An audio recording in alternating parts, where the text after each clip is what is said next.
መጽሐፈ ዜና መዋዕል ካልዕ ምዕራፍ 7። ሰሎሞንም ጸሎቱን በፈጸመ ጊዜ እሳት ከሰማይ ወርዶ የሚቃጠለውን መሥዋዕትና ሌላ መሥዋዕቱን በላ። የእግዚአብሔርም ክብር ቤቱን ሞላ። የእግዚአብሔርም ክብር የእግዚአብሔርን ቤት ሞልቶት ነበርና ካህናቱ ወደ እግዚአብሔር ቤት መግባት አልቻሉም።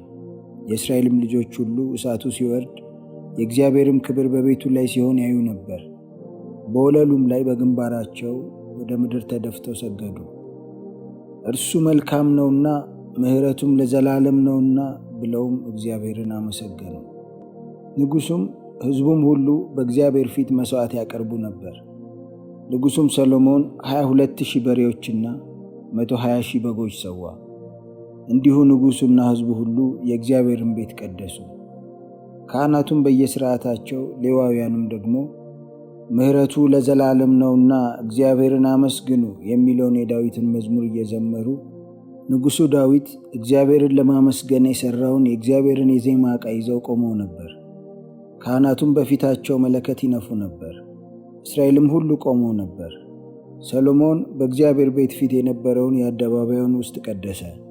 ሰሎሞንም የሠራው የናስ መሠዊያ የሚቃጠለውን መሥዋዕትና የእህሉን ቁርባን ስቡንም መያዝ አልቻለምና የሚቃጠለውን መሥዋዕትና የደህንነቱን መሥዋዕት ስብ በዚያ አቀረበ። ሰሎሞንም ከእርሱም ጋር እጅግ ታላቅ ጉባኤ የሆኑ ከሐማት መግቢያ ጀምሮ እስከ ግብፅ ወንዝ ድረስ ያሉ እስራኤል ሁሉ በዚያን ጊዜ 7 ቀን በዓል አደረጉ። 7 ቀንም መሠዊያውን ቀድሰው 7 ቀንም በዓል አድርገው ነበርና በ8ኛው ቀን የተቀደሰውን ጉባኤ አደረጉ። በ7ኛውም ወር በ23ኛውም ቀን ሕዝቡን ወደ ድንኳናቸው አሰናበተ። እግዚአብሔር ለዳዊትና ለሰሎሞን ለሕዝቡም ለእስራኤል ስላደረገው ቸርነት ደስ ብሏቸው ሐሴትን እያደረጉ ሄዱ። ሰሎሞንም የእግዚአብሔርን ቤትና የንጉሡን ቤት ጨረሰ። በእግዚአብሔር ቤትና በራሱ ቤት ይሠራው ዘንድ በልቡ ያሰበውን ሁሉ አከናወነ። እግዚአብሔርም ለሰሎሞን በሌሊት ተገልጦ እንዲህ አለው፣ ጸሎትህን ሰምቻለሁ። ይህንም ስፍራ ለራሴ ለመሥዋዕት ቤት መርጬአለሁ። ዝናብ እንዳይወርድ ሰማያቱን ብዘጋ ወይም ምድሪቱን ይበላ ዘንድ አንበጣን ባዘው ወይም በሕዝብ ላይ ቸነፈር ብሰድ በስሜ የተጠሩት ሕዝቤ ሰውነታቸውን አዋርደው ቢጸልዩ ፊቴንም ቢፈልጉ ከክፉ መንገዳቸውን ቢመለሱ በሰማይ ሆኜ እሰማለሁ፣ ኃጢአታቸውንም ይቅር እላለሁ፣ ምድራቸውንም እፈውሳለሁ። አሁንም በዚህ ስፍራ ለሚጸለይ ጸሎት ዓይኖቼ ይገለጣሉ፣ ጆሮቼም ያደምጣሉ። አሁንም ስሜ ለዘላለም በዚያ ይኖር ዘንድ ይህን ቤት መርጫለሁ ቀድሻለሁም። ዓይኖቼና ልቤም ዘወትር በዚያ ይሆናሉ። አንተም ደግሞ አባትህ ዳዊት እንደሄደ በፊቴ ብትሄድ እንዳዘዝሁህም ሁሉ ብታደርግ ሥርዓቴንና ፍርዴንም ብትጠብቅ ከአባትህ ከዳዊት ጋር በእስራኤል ላይ አለቃ የሚሆን ከዘርህ አይታጣም ብዬ ቃል ኪዳን እንዳደረግ የመንግሥትህን ዙፋን አጸናለሁ። እናንተ ግን እኔን ከመከተል ብትመለሱ የሰጠኋችሁንም ሥርዓቴንና ትእዛዜን ብትተዉ ሄዳችሁም ሌሎችን አማልክት ብታመልኩ ብትሰግዱላቸውም ለአባቶቻችሁ ከሰጠኋቸው ምድር እነቅላችኋለሁ። ለስሜም የቀደስሁትን ይህን ቤት ከፊቴ ጥለዋለሁ። በአሕዛብም ሁሉ መካከል ምሳሌና ተረት አደርገዋለሁ። ከፍ ከፍ ብሎ የነበረውንም ይህን ቤት እያዩ በዚያ የሚያልፉ ሰዎች ሁሉ እግዚአብሔር በዚህ አገርና በዚህ ቤት ስለምን እንዲህ አደረገ ብለው ይደነቃሉ።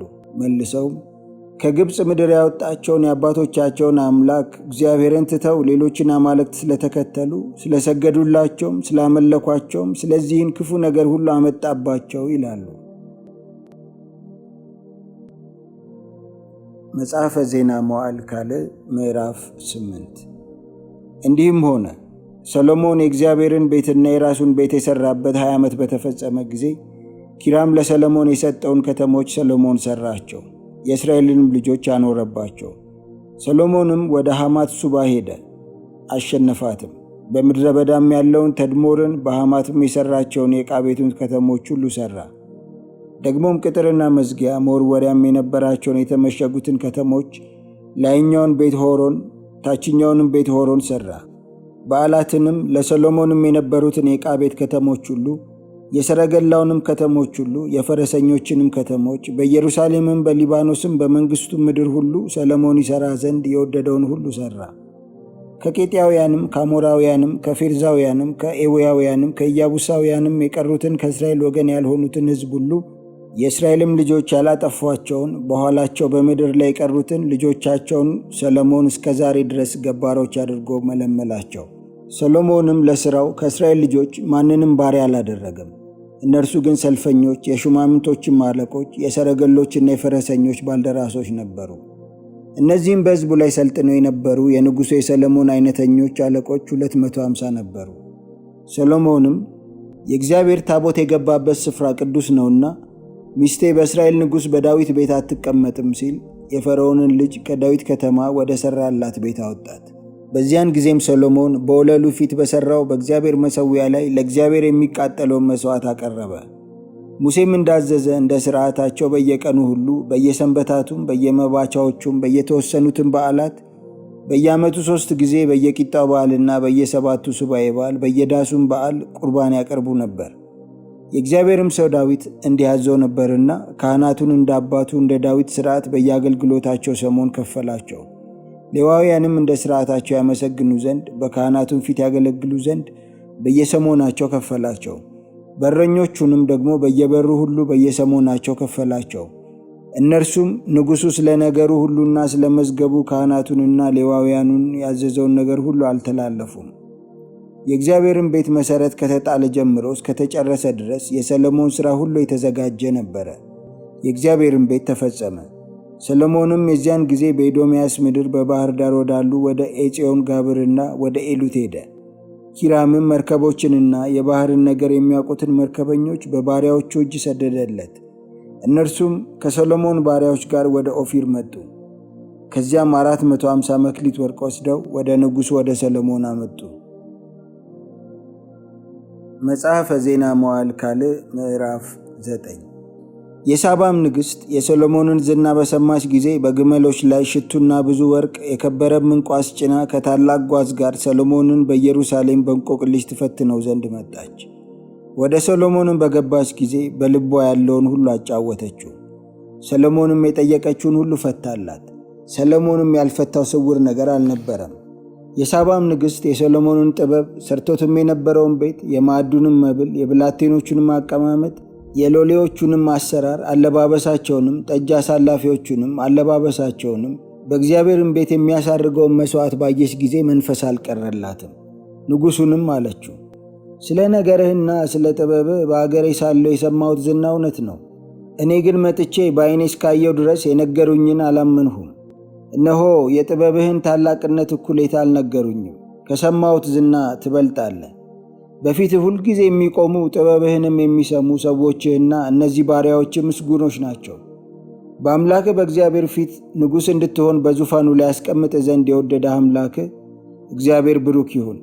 አምላክህ እስራኤልን ለዘላለም ያጸናቸው ዘንድ ወዷቸዋልና ስለዚህ ፍርድና ጽድቅ ታደርግ ዘንድ በላያቸው አነገሰ።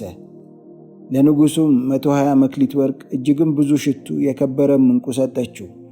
የሳባም ንግሥት ለንጉሡ ለሰሎሞን እንደሰጠችው ያለ ሽቱ ከቶ አልነበረም። ከኦፊርም ወርቅ ያመጡ የኪራም ባሪያዎችና የሰሎሞን ባሪያዎች የሰንደል እንጨትና የከበረ ዕንቍ ደግሞ አመጡ። ንጉሡም ከሰንደሉ እንጨት ለእግዚአብሔር ቤትና ለንጉሡ ቤት ደርብ፣ ለመዘምራኑ መሰንቆና በገና አደረገ። እንደዚህም ያለ በይሁዳ ምድር ከቶ አልታየም ነበር። የሳባም ንግሥት ወደ ንጉሡ ካመጣችው የሚበልጥ ንጉሡ ሰሎሞን የወደደችውን ሁሉ ከእርሱም የለመነችውን ሁሉ ሰጣት። እርሷም ተመልሳ ከባሪያዎቿ ጋር ወደ ምድሯ ሄደች። ነጋድራሶችና ነጋዴዎች ካመጡለት ሌላ በየዓመቱ ወደ ሰሎሞን የሚመጣ የወርቅ ሚዛን 666 መክሊት ወርቅ ነበረ። የአረብም ነገሥታት ሁሉ የምድሩም ሹማምንት ወርቅና ብር ወደ ሰሎሞን ያመጡ ነበር። ንጉሡም ሰሎሞን በጥፍጥፍ ወርቅ 200 አላባሽ አግሬ ጋሻ ሠራ። በአንዱም አላባሽ አግሬ ጋሻ ውስጥ የገባው ጥፍጥፍ ወርቅ 600 ሰቅል ነበረ። ከጥፍጥፍም ወርቅ 300 ጋሻ አሠራ። በአንዱም ጋሻ የገባው ወርቅ 300 ሰቅል ነበረ። ንጉሡም የሊባኖስ ዱር በተባለው ቤት ውስጥ አኖራቸው። ንጉሡም ደግሞ ከዝሆን ጥርስ ታላቅ ዙፋን አሠራ፣ በጥሩ ወርቅም ለበጠው። ከዙፋኑም ጋር ተጋጥመው ወደ ዙፋኑም የሚያስሄዱ 6 እርከኖች ነበሩ። የወርቅ ብርኩማም ነበረ። በዚህና በዚያም በመቀመጫው አጠገብ 2 የክንድ መደገፊያዎች ነበሩበት። በመደገፊያዎቹም አጠገብ 2 አንበሶች ቆመው ነበር። በ6ቱም እርከኖች ላይ በዚህና በዚያ 12 አንበሶች ቆሙ ነበር። በመንግሥታት ሁሉ እንዲህ ያለ ሥራ አልተሠራም። ንጉሡም ሰሎሞን የሚጠጣበት ዕቃ ሁሉ የወርቅ ነበረ። የሊባኖስ ዱር በተባለውም ቤቱ የነበረው ዕቃ ሁሉ ጥሩ ወርቅ ነበረ። በሰሎሞን ዘመን ብር ከቶ አይቆጠርም ነበር። ለንጉሡም ከኪራም ባሪያዎች ጋር ወደ ተርሴስ የሚሄዱ መርከቦች ነበሩት። በሦስት ዓመትም አንድ ጊዜ የተርሴስ መርከቦች ወርቅና ብር፣ የዝሆንም ጥርስ፣ ዝንጀሮና ዝጉርጉር ወፍም ይዘው ይመጡ ነበር። ንጉሡም ሰሎሞን ከምድር ነገሥታት ሁሉ በባለጠግነትና በጥበብ በለጠ። የምድርም ነገሥታት ሁሉ እግዚአብሔር በልቡ ያኖረውን ጥበቡን ይሰሙ ዘንድ የሰሎሞንን ፊት ሊያዩ ይመኙ ነበር። እያንዳንዱም ገጸ በረከቱን የወርቅንና የብርን ዕቃ፣ ልብስንና የጦር መሣሪያን፣ ሽቱንም፣ ፈረሶችንና በቅሎችን እየያዘ በየዓመቱ ያመጣ ነበር።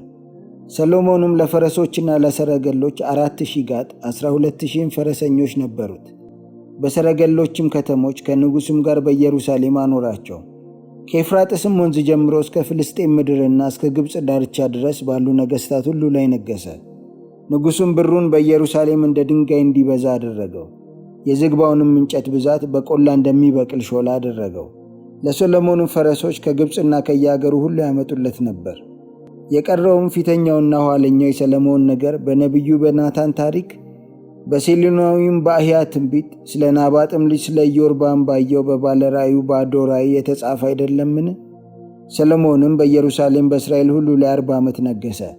ሰሎሞንም ከአባቶቹ ጋር አንቀላፋ፣ በአባቱም በዳዊት ከተማ ተቀበረ። ልጁም ሮብዓም በእርሱ ፋንታ ነገሠ።